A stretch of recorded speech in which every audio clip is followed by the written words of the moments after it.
Gabon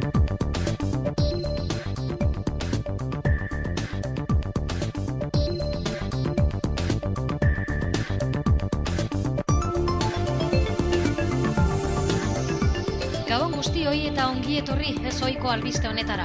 100 latza ditugu Euskal Herrian.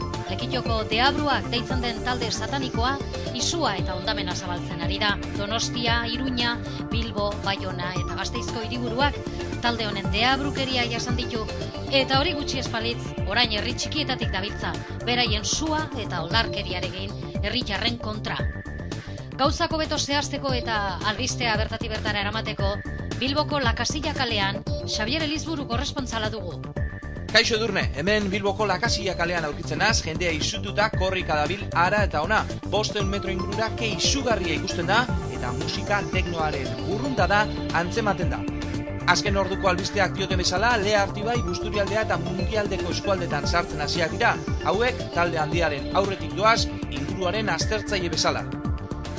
Besterik gabe hau izan da, ez ohiko albistegiak eman duena.